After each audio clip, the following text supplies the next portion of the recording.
Hello everybody, this is Coach Eby, and welcome to Relaxed and Fast, where each Wednesday we dive into a wide variety of topics to help you become a better runner and person, where we try to give you a behind-the-scenes look into our program, our philosophies, and more specifics on how we develop our student athletes, and give you ideas on how to grow your routines and improve as a runner and a person. We appreciate you listening in and hope you enjoy this episode. Welcome back to Relax and Fast. I'm here with Dylan and Coach Eby, and I'm Anthony, of course. And today we're going to be talking about recovery, but focusing on sleep. Because in our recovery episode, if you haven't listened to it, go back and listen to it if you're interested. We did like a whole hour-long episode about general, broad recovery. But today I wanted to kind of focus on sleep specifically because I said in that episode we were going to come back to recovery and we're going to do every little aspect of it. So we have a nutrition one coming soon, but today we're going to do sleep. And let's not waste any time. Let's get right into it. Coach, what's the correlation between sleep and running? Why does it matter? How does it affect performance? Oh, wow. Yeah, the correlation is high. It's very high.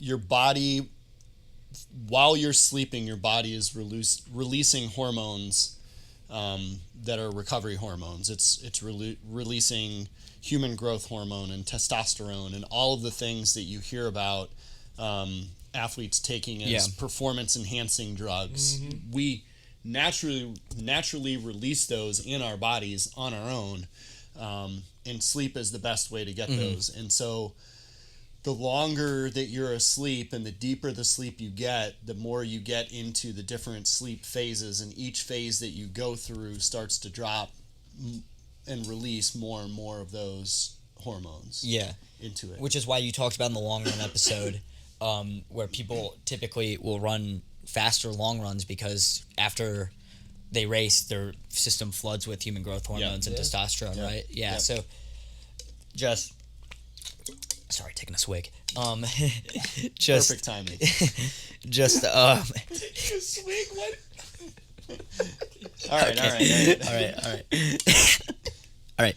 Just like I feel like sleep in general is not only good for the performance of runners and the recovery, because the recovery for it is great. I used to in high school. I was actually, when I wrote this episode yesterday, I was like, dude, I was such an idiot in high school. I'd stay up all night doing recovery, and then go to bed and get 6 hours of sleep, knowing that foam rolling and sleeping, if I just slept 8-9 hours, and didn't stay up all night foam rolling, it's probably actually better for you, right? So now that I know that, I utilize that, and me and Dylan religiously try to get 8 to 9 hours of sleep. But I think another piece to this that a lot of people don't think about is your timing of your sleep matters too. And so going to bed at 2 or 3 a.m. and waking up at 11, still getting 9 hours of sleep is not what we're looking for here. Yeah.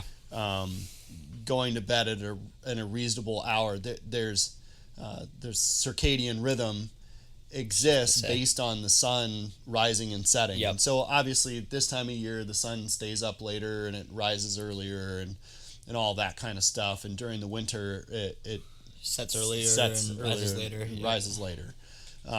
But you still want to be asleep when the sun is down. That's one of the best ways to think about it. And so, and back in the day when we didn't have the ability to flick a switch and turn lights on, there wasn't much else to do. And so you might as well just kind of head to bed and get some sleep anyways, because, the bears might be coming to eat you in the morning if you're not it's one of the natural human things that we have, where it's the circadian rhythms, your body's clock, clock, right? And so that was something I didn't know, and I actually went to the doctor a couple months ago while I was in school, and I was like, dude, I'm always sick, this and that. He's like, how are you sleeping? I'm 8 to 9 hours, but I'm going to bed at 1 a.m. and waking up at 9. You know what I mean? And he's like, your circadian rhythm's all screwed up. You're going to bed you should have been in bed 4 hours ago, and you're waking up in the middle of the day. Yeah. And so I saw a stat the other day, I think it was 2 days ago, that a majority of people that wake up before 7 a.m.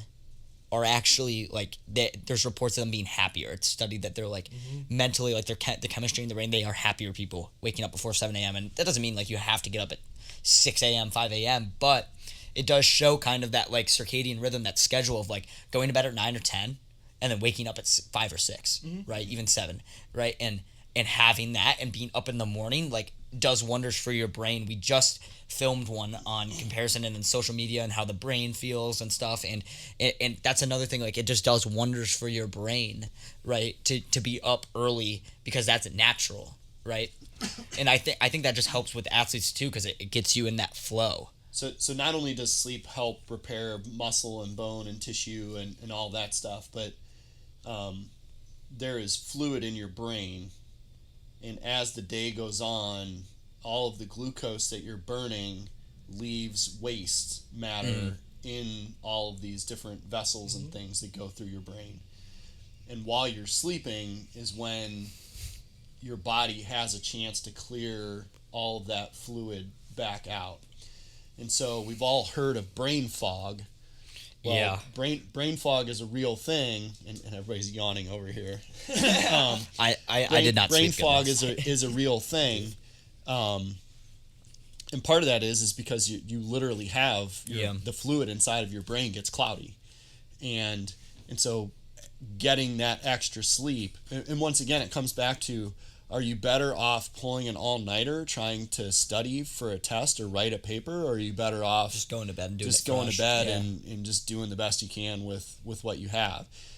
Because your brain will actually start to process the materials that you learn throughout the day and file it away and put it into long-term storage better for the longer that you sleep as well. So not only is this an athletic performance thing, but this is also like an academic or a work or just a mental performance thing as well. One time, side note on what you just said with the memory thing and how it updates your memory. I got Carter ranting about that one day on a run. He started going about that because he studies that kind of stuff, and he was like once I learned that, he was like, I'd study for a few hours and I'd go get 8-9 hours before a test and I would do better. And I've actually noticed it too, because it's literally like if you're a computer, it's backing up its memory when you're sleeping, so that helps. But we've talked about even think about when you have brain fog, it gets harder to make decisions. Yeah. And so if you're on the track in the middle of a race and you have brain fog going on, are you going to be able to respond to moves that are made as quickly and as sharply? Are you going to be able to combat all of the negative thoughts that are coming into your head as well? Are you going to be able to enact a plan that you have? Are you going to spend the time to come up with the plan if you're feeling foggy and groggy and not feeling very good? And using that, like, what are other consequences of sleep deprivation for the athlete and like the track runner? Like we've talked about, you just said, like, not making the decisions and stuff and battling those negative thoughts and like, what are other consequences? You're not going to recover as fast. So Yeah, exactly. you're going to be more sore. Your chance of injury goes up. There's some crazy stats out there that athletes that get less than like 8 hours of sleep, their likelihood of being injured goes up like 25% for every hour or something like that they are below 8 hours. Like, and so essentially, if you're getting down into the point where you're getting like 5 or 6 hours of sleep a night, you have 100% chance you're going to get injured. Yep. And so, like, Or sick and yeah, and your body is going to break down. And so the two things that high school and college athletes miss on the most is nutrition and sleep. Yep. And those are the two most important things when it comes to recovery that you can possibly do. And so it's just so vitally important to get those sleeps and to get into, I think we've talked about this before, but having good sleep hygiene and setting an alarm to go to bed and figuring out how long it takes you to get ready for bed, not being on your cell phone because of the blue light and all of those things. Like, so in our last episode, we just talked about not being on your phone for the first hour of the day. You should probably also not be on your phone or looking at a screen or watching TV for an hour going before you go to bed too. Yeah. And so coming up and creating those habits becomes very, very important. So if you haven't noticed a theme for this show overall, it's we need to create really good habits. And creating good habits is ultimately the key to success. And so figuring out and then slowly trying to go about manipulating your day and your lifestyle to get you into better situations. And sleep is absolutely should be, if not on the top of that list, darn near close to it. So in the winter time going into indoor and outdoor, I sort of ran like a personal experiment about all this. I've always heard about how important sleep is, how important all this stuff is for people as athletes and also as humans. And I was coming off of having mono, and I, like in the past, I've always gotten sick consistently, at least every month, 2 months. I've always been sick a lot, and I've just had inconsistent sleep. So I was like, I am going to get minimum 8.5 hours sleep every single night, like never taking a break. I'm just going to see what it does. And I started like midway through January when I got back on campus, and consistently did it until like the end of outdoor pretty much. And I, knock on wood, have not gotten sick once since then. Haven't gotten sick once. Had probably the best season of my life in indoor. Like I was consistently feeling a lot more refreshed, waking up and doing my morning runs and stuff like that. And it was just across the board, I just felt better. I never felt like perfect. Some days I didn't notice it as much, but it was like consistently just a little bit better, you know? And for me, not being sick for 6 months is freaking huge, you know? I don't think I've ever had that. There's this guy on Instagram actually, and he's like the CEO of Seed Oil Scout, right? And Seed Oil Scouts, if you don't know what Seed Oil Scout, it's like an app that will like get the fast food restaurants in your area and kind of like tell you where their seed oils. But regardless, this guy, I saw a YouTube video he made, and it was about sleeping. This guy has like optimized his sleep. He had a perfect sleep score for 8 months out of the year last year. According, the metric was Whoop, right? Which is a pretty credible metric, right?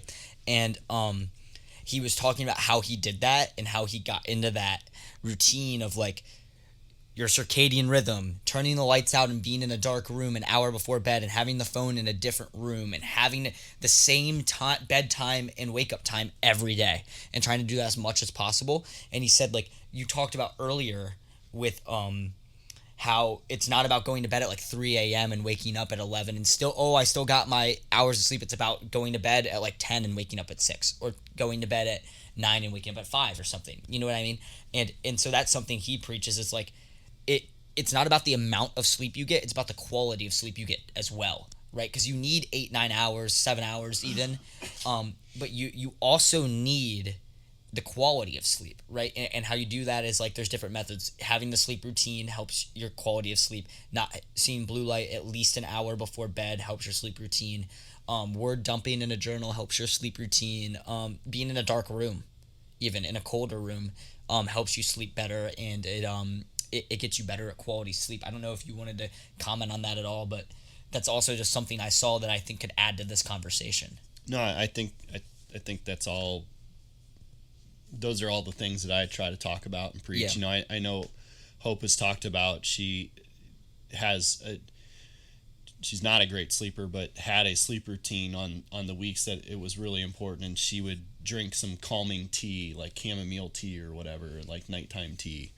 You know, I think part of it is just figuring out what does your routine look like, and how can you tweak it to become more efficient, kind of knowing some of the parameters that you just talked about, and how important those parameters are. And there's some things that you can argue it all you want, but science is science, right? Yeah. And I think something that I wanted to talk about is what we do within our sport is so far from what societal norms are. And I think part of the reason that it's so difficult for high school and college kids is because there is a culture of staying up really late. And younger people, like, just every different age group has a different circadian rhythm as well. And once you start to become an adult, especially in college, like you have these people that go to college and all of a sudden they will literally play video games all night long because there's nobody in the house to even remotely come close to hearing them make noise and try to hold them back from staying up until 4 or 5 a.m. And so you have these kids that will stay up all night long and then they'll sleep all day and skip their classes, but they're trying to pull you guys into doing that stuff with them. But they don't care. They don't care about school. They don't care. They're not involved in a sport, or if they are, they're not trying to get very good at it. And so when you are, especially a cross country and track and field athlete, and you are in season year round, you just have to be that much more disciplined with it. And it's so hard because we just talked about comparison, right? Nobody wants to be an outcast. Nobody wants to stand out. Everybody wants to fit in. Mm-hmm. And what does it mean to fit in? It means staying up and watching movies all night. It means staying up and playing video games all night.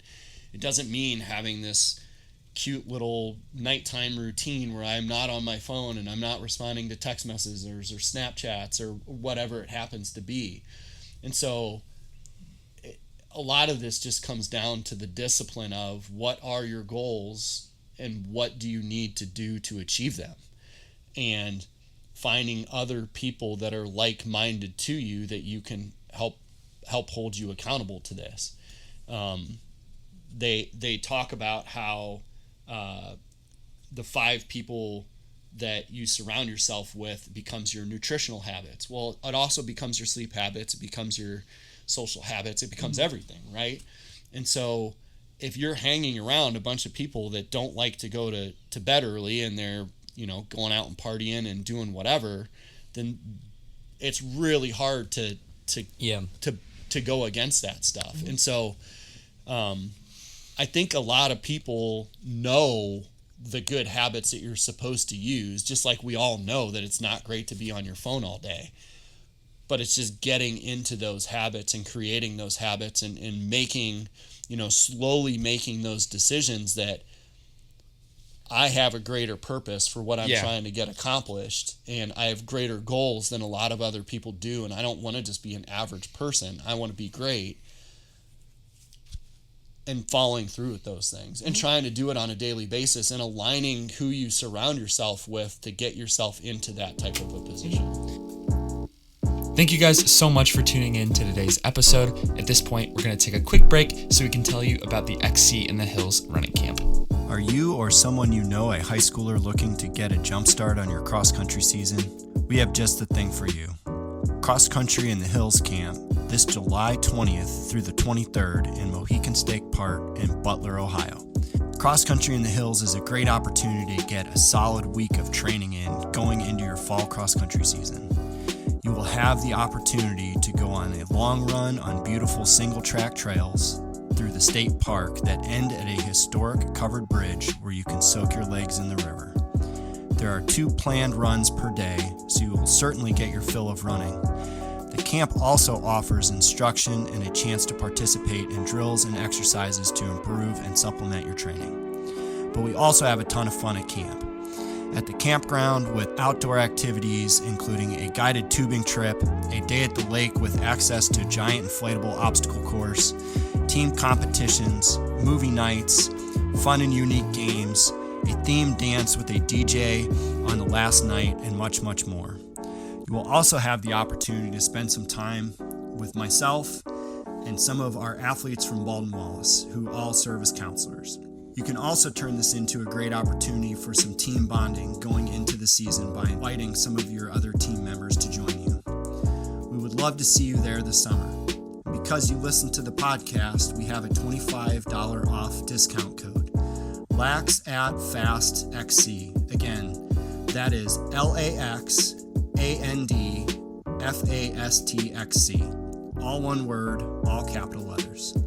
We hope to see you in Mohican State Park, July 20th through the 23rd.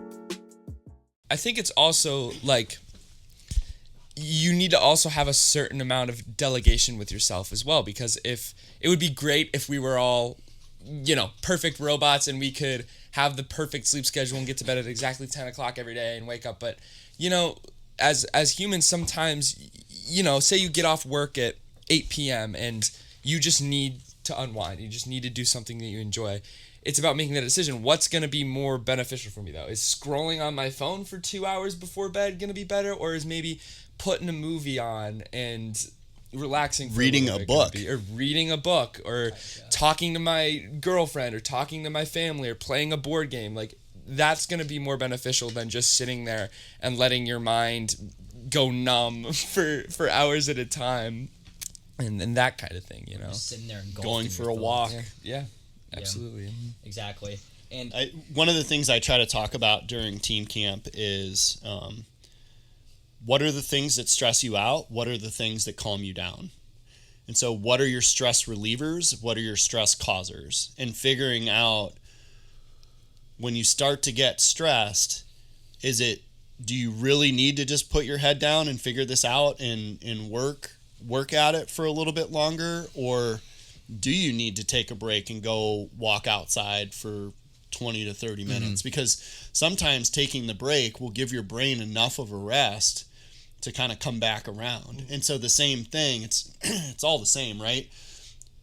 In training, we have easy days and we have hard days, and we have up weeks and we have down weeks, and then we have in season and we have out of season, and we have downtime between those seasons. And it's the same way with all of the other habits and things that you're trying to create. And so having downtime going into trying to put yourself to sleep, if your mind is racing, the best thing you can do is journal and just word vomit onto the pages and let your brain sort itself out. Because doing that and writing down all of these crazy thoughts that you have going on helps your brain organize all of those different thoughts and get into better patterns. So is it going to be better for you to sit down in a darker room with some soft light and sit there and write down all of the stuff onto a piece of paper, or to vent to your girlfriend? It's actually better to write it down, because they talk about how venting, when we vent, we just continuously do it until you actually physically hand to pen to paper and write it down. And so trying to figure out, like, if I'm having problems falling asleep at night, maybe my girlfriend and I keep getting I'm not saying you guys are, obviously, but my girlfriend and I keep getting in arguments over stupid little things, and then that gets me worked up and it takes me longer to fall asleep at night.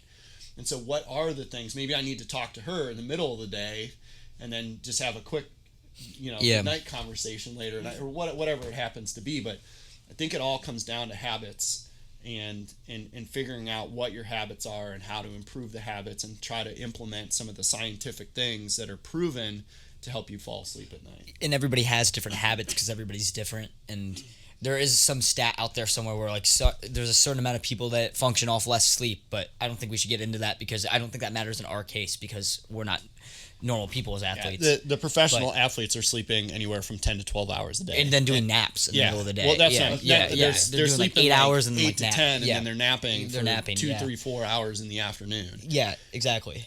And they're once again, that becomes part of their habit. That becomes part of their training. It's part of the training. It is part of it. It's got to be part of the training. And I think that's a good mindset to have, is like, I know you could probably agree with this, but part of it for me was like, dude, I want to get better at the sport and I want to like feel good. Like, I'm gonna go to bed and get sleep. It's part of the training now. It's part of the. It's like the same thing as doing correctives or like going on a run for me. It's like the same thing. But everybody is different with it, and like different routines, calling different people down. So like, can you give us like a baseline bedtime routine, like an ideal baseline bedtime routine for a college athlete? I think you already just listed it. Like, turn your phone off. Don't look at screens. So that includes TVs. That includes computer screens. That includes tablets. That includes iPhones or cell phones. And so an hour before bed, don't look at those. Put those things down. Reading is a good way. Journaling is a good way.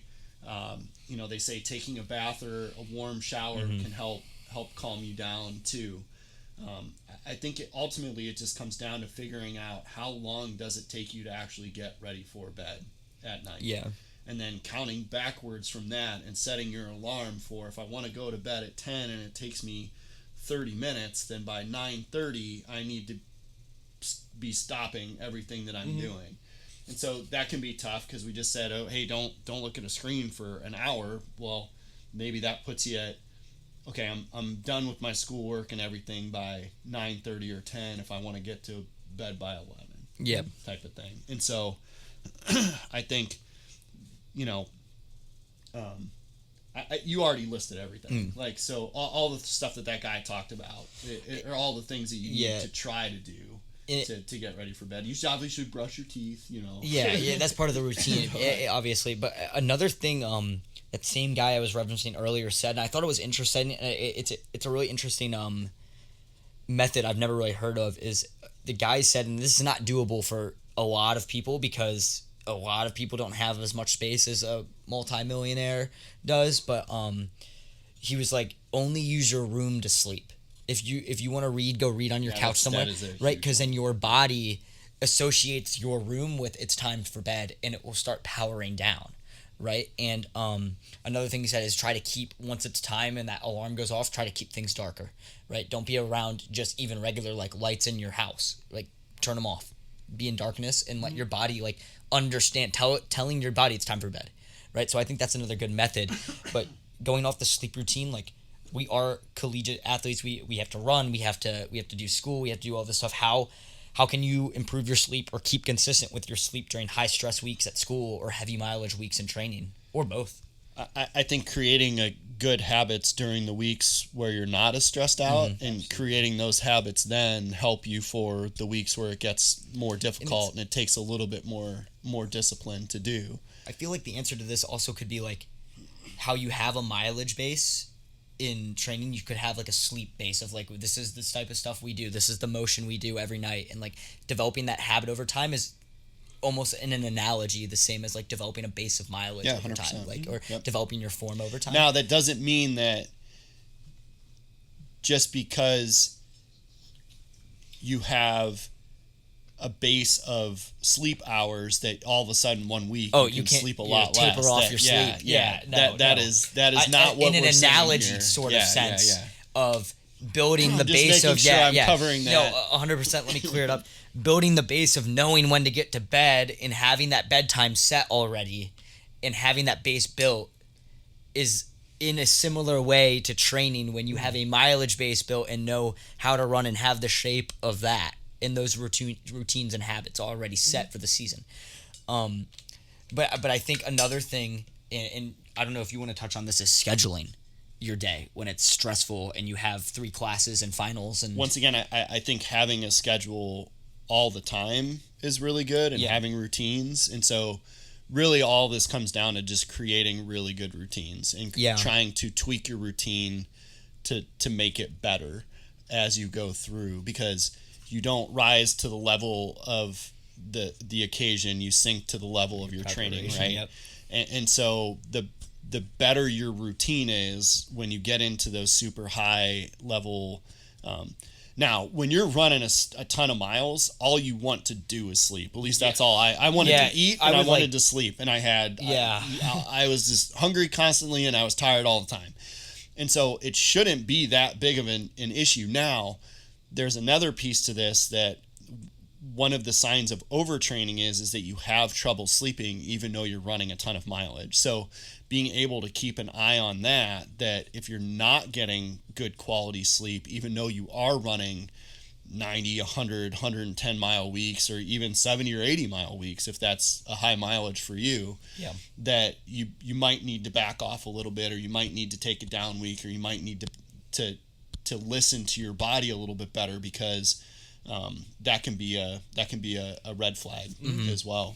And when you say like developing the habits, do you think it's a lot of trial and error with this topic specifically, like figuring out what works for you? Whether I think that's once again, we know it works. Yeah.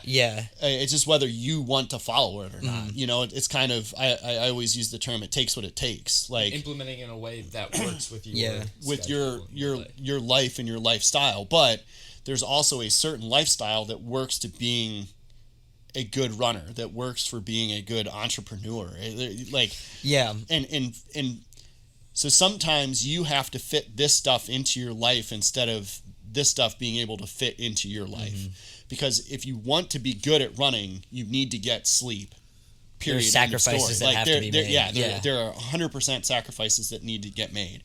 And so you either want to be good at this thing or you don't. And this is what it takes to be good, whether you want to believe it or not.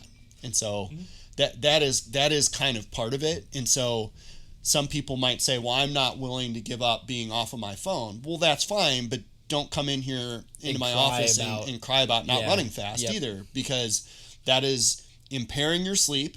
It is. Yeah. Whether you want to admit it or not. That light shining in is telling right. your body that you're allowed to be awake. And it's the same thing as like limiting your food intake. That is impairing your ability to run fast. There's no nutrients to because you're just tearing yourself down every single time you step out to run. Anytime you're in a calorie deficit. The same thing anytime that you're in a sleep deficit. It is impairing your ability to make better decisions. Period. And it's also impairing your body's ability to go in and repair itself so that you can get stronger and faster.